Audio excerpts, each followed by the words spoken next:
Hello, hello, hello, good people. I hope you're fine wherever you are. It's your boy, it's your Acca tutor, the online Acca tutor, Mr. Jerem Timkulu. And in this video, I'm going to take you through International Accounting Standard number 10 events after reporting period. Okay, if you want to get in touch with me, I'm available on call or WhatsApp plus 263 774 596 368, or you can send me an email at transcarlex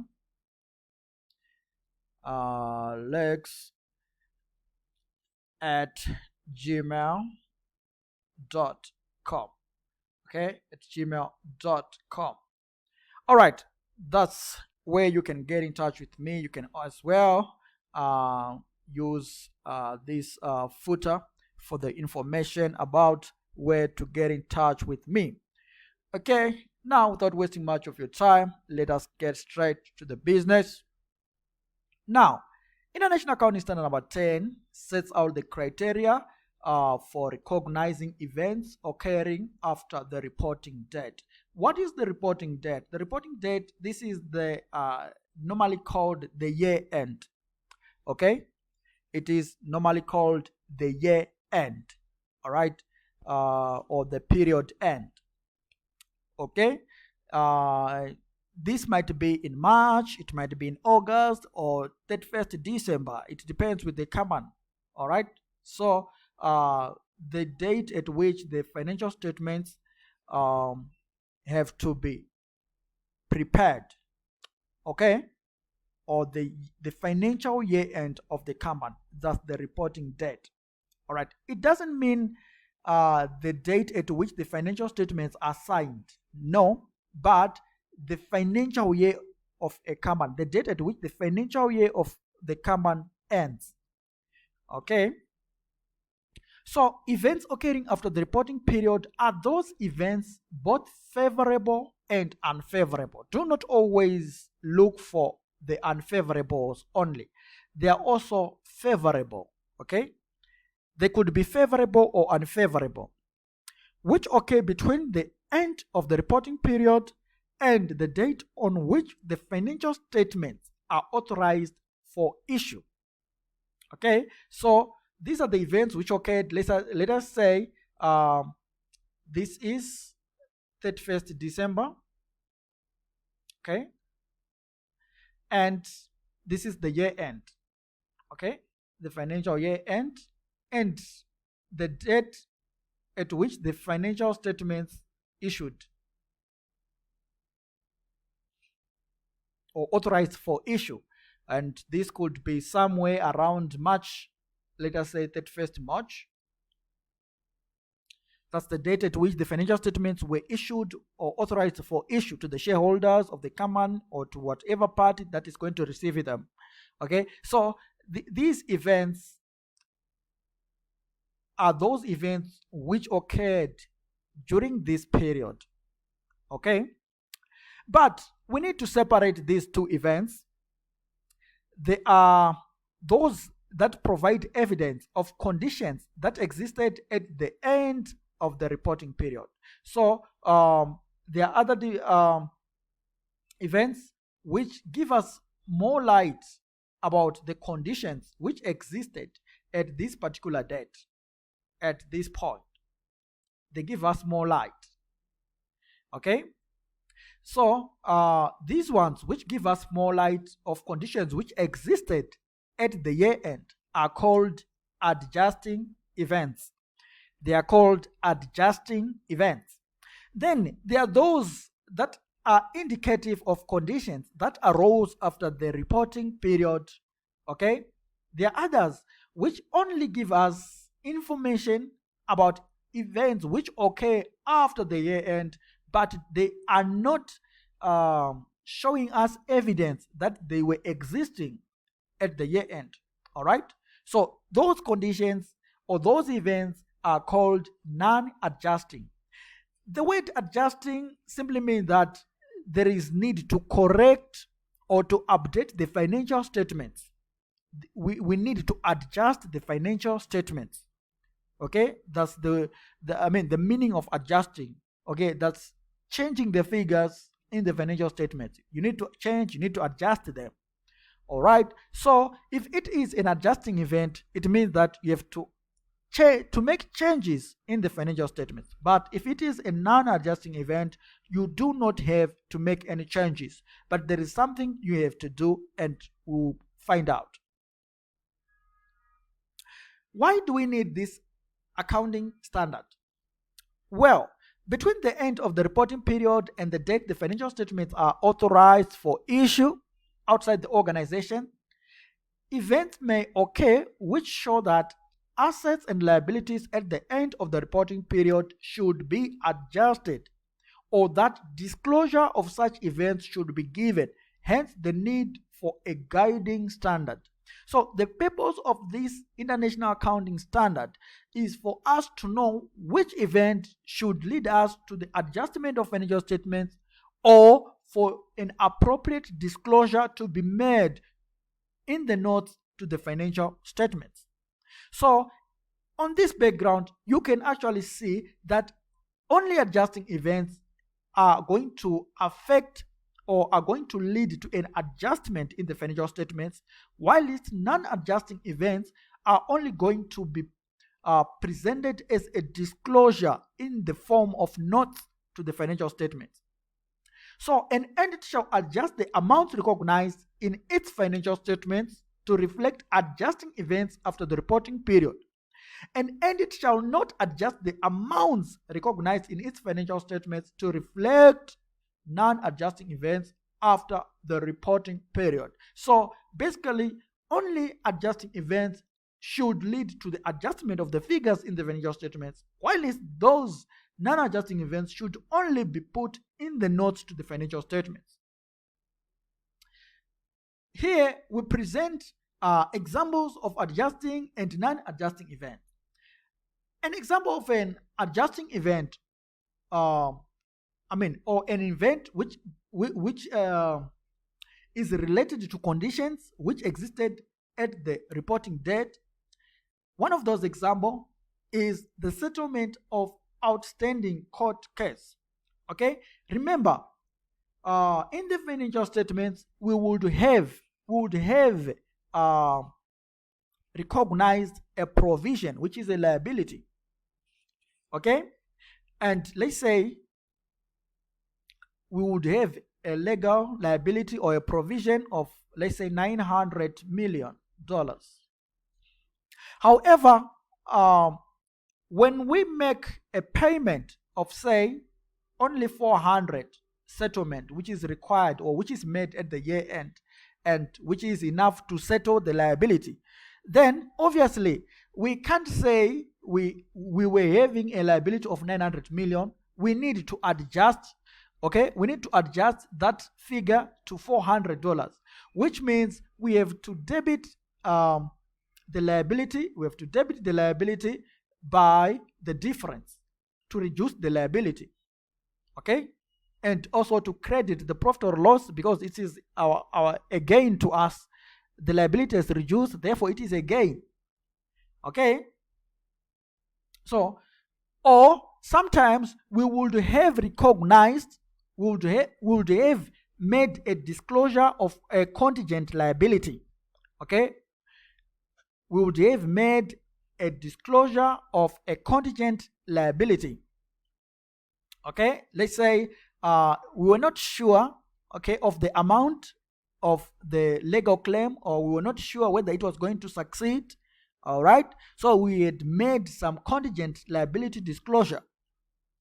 Okay, but in this case, there was a payment that was made of 400 million by the company to settle the legal claim. Then in this case, we are now quite certain that there was need for us to open a provision, okay, a legal claim provision. All right, so the amount that was supposed to be recognized as a legal claim was 400 million. This event occurred after the year end, but it gives us evidence of conditions that existed at year end. At year end, we were quite sure, we were quite aware that we were having some legal claim to settle. although there was no a reliable quantification of the amount. Okay, there was no a reliable measure of the amount. So this is why we had recognized a contingent liability. However, because we are now certain now, we are now knowing that because we have settled the amount to this party, which is an aggrieved party, we have given them $400 million. So in our financial statements, we need to adjust. We need now to create a provision. All right, we need now to create a provision of 400 million. I'm sure we are together. Then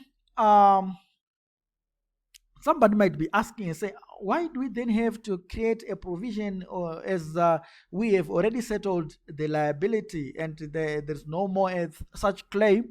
Remember, the financial statements are prepared for a historical financial period. Okay, so as at the year end, this is the actual information that we need to report. Although in the current year now, the new year, we need not to recognize this liability. We will then have to cancel it with the debit, because we have paid the amount already of 400 million. Therefore, in the current year, that liability is going to be dismissed. But in the previous or the current financial statements which we have prepared, we need to recognize that provision. Now, another example of an adjusting event is the bankrupt of a customer. Okay, we might be having a receivable at the year end, let's say of 400 million or 300 million. Okay, but one of our major customers who happens to be part of the receivables has gone bankrupt. In that case, we need to adjust the amount of the receivables, because they are no longer reflecting the 300 or the 400 million they were reflecting initially. So we need to adjust. Then the sale of inventory at below cost. Sometimes because of the obsolescence of inventory or changes in technology, we might discover that our inventories are no longer what they are worth. Okay, their cost is now higher than the net realizable value. Therefore, in that case, remember, inventory is valued at the lower of cost and net realizable value. So if the cost is now higher than the NRV, then we need to write down the inventory and reflect the actual value of inventory. So in this case, we have to adjust the inventory. Then determination of sale or purchase price of PP. Sometimes we would have purchased an item from China, and through shipping and so forth, the item arrived first before the invoice. Okay, in that case, we were not knowing the actual amount of PPE. Okay, but after the year end, the invoice arrived. We need then to make some adjustments. Okay, then when we are talking of non-adjusting events, this is information indicative of conditions that arose after the reporting period. Okay, that's non-adjusting. All right, for example, a fall in value of investments. Sometimes we might be having some financial assets and so forth. All right, when these items or when these investments fall in value or have their value rising, in that case, we cannot adjust our financial statements, because such events are not indicative of conditions which existed. All right, of course, we were having a financial asset, but we can only recognize the financial asset at the fair value at the reporting date.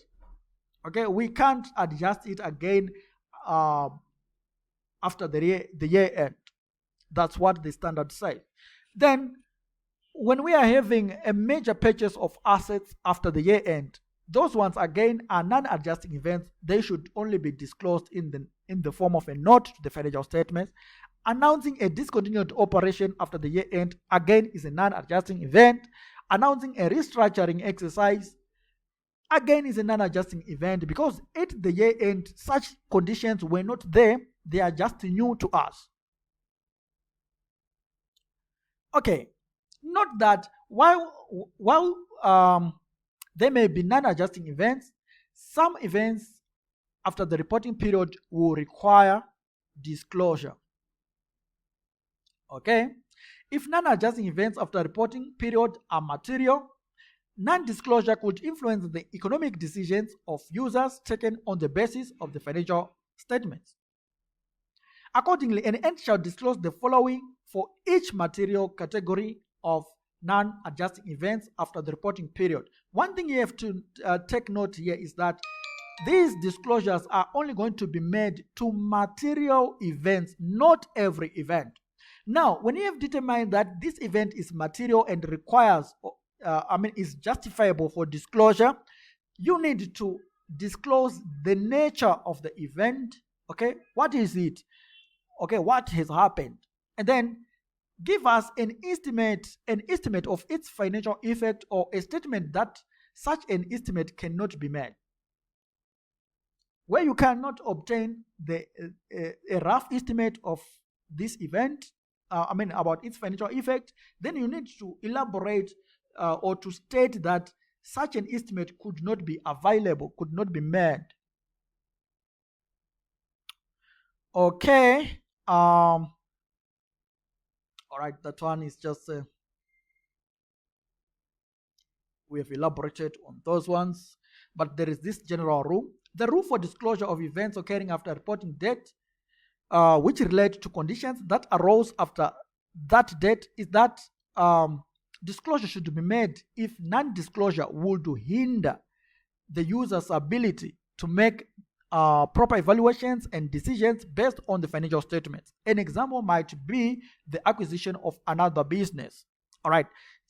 An acquisition of another business is usually a significant event, and if you do not disclose that, the users are going to be misled. So you need to consider the users, the interest of the users, the usefulness of the disclosure to the users. Okay, let us do this example and see if we can get there. Now, are the following material events after the reporting date and before the financial statements are proved adjusting events? So these events have been established to be material and they have occurred after the reporting date. Okay, what you need now to do is to identify if they are adjusting or non-adjusting events. So we say that adjusting events provide evidence or conditions. They provide information of conditions which existed at the year end. So information or evidence of conditions which existed at the year end. So evaluation of property providing evidence of impairment in value at the reporting date. So when an item was in our records, okay, and we were, it was an engine, okay, or a water pump. What's happening to my pen? Let's say it was a water pump. Okay, a water pump or a diesel pump, okay, and it was worth, let's say, it was having a carrying amount of 800 million, okay, and I'm sure you are aware that a carrying amount is cost less accumulated depreciation. All right, so the carrying amount at year end was 800 million. However,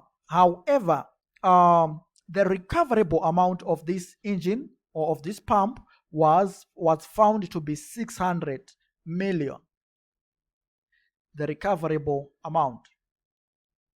Okay. We discovered this information midway after the year end, but before the financial statements were issued. Okay, because an expert valuer valued the property, valued this water pump or this building, and discovered that it is now worth 600 million, the recoverable amount. All right, so you can see that the asset has been impaired. So evidence of impairment is actually evidence that is related to an asset that was existing at the year end. So this one is an adjusting event. Okay, this one is an adjusting event. Then sale of inventory held at the reporting date for less than cost. Now, if inventory which we were having in our books or in our shelves is now being sold at less than cost, it means that the NRV of the inventory has depreciated. So in this case, this is a condition which existed at the year end. Remember, in our example, we said that the sale of inventory below cost is actually a condition, is evidence or is information of conditions which existed at the year end, and that's an adjusting event. Discovery of fraud or error after the financial statements. Now, the fraud has been committed during the year, okay, but it has been discovered after the year end. Such a discovery, of course, occurred after the year end, and we did not expect that there was some fraud. But however, we have discovered that it was there and it had been committed during the year. So that one is an adjusting event. Okay, it was occurred during the year. I mean, it was committed during the year, but we only discovered it after year end. So that one is evidence or information of conditions that existed. The fraud existed. It was existing, although we did not know about it, but it was existing.